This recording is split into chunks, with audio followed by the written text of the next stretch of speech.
Hey, today I'd just like to give you a few tips on how to invest in the US. There's been a lot of publicity about buying in the United States, and of course, you know, I've actually invested in the United States about 15, 17 years ago, way before all these seminars about investing in the US were even out there.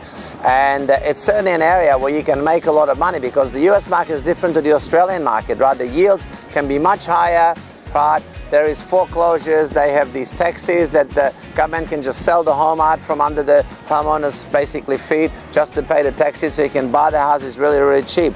But the things to watch out for is, of course, make sure you're buying in the right areas. Again, you know, like close to school, infrastructure, you know, transport, just like here in Australia, because those houses will be much easier to rent. The other thing is, make sure you actually go over there and have a look at the properties yourself. You know, don't just rely on photographs and written reports, because they can be pretty misleading. Go in there, have a look at the condition of the property, get a feel for it, right? And make sure that you're buying something that's sound and solid, that's not going to cost you a fortune in repairs.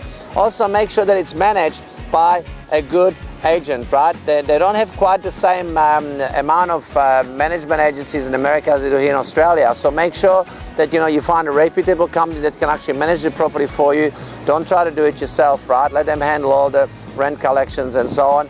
And make sure that the areas you're renting in, it's easy to evict non-paying tenants. There's some areas where it's very difficult to evict tenants who aren't paying you rent, so you don't be stuck with a tenant who takes you like 6 months to get out and you've got no income coming in. You know, also make sure that the properties can be insured, right? That there's insurance on the title. You get title insurance, right? Don't buy a property that you can't get title insurance on, just to make sure that you're covered for yourself and you're actually buying something that's going to be, you know, legal and proper.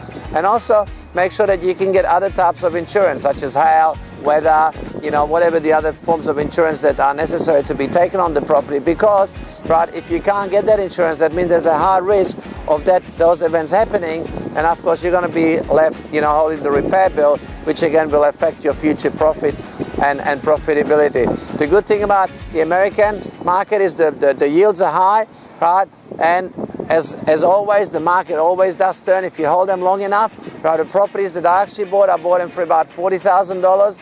They end up tripling in value up to $120,000 in about 5 or 6 years after I bought them, maybe 7 years, right? So make sure that you pick the right areas, just like here in Australia. And I hope that's been helpful. Until the next time, Peter Sun. Hey guys, now if you want to get instant access to all my free videos, reports, you know, case studies, and other useful tools in order to make money in the real estate business, please head over to our website right now. It's all there for you, absolutely free. Just go over there now.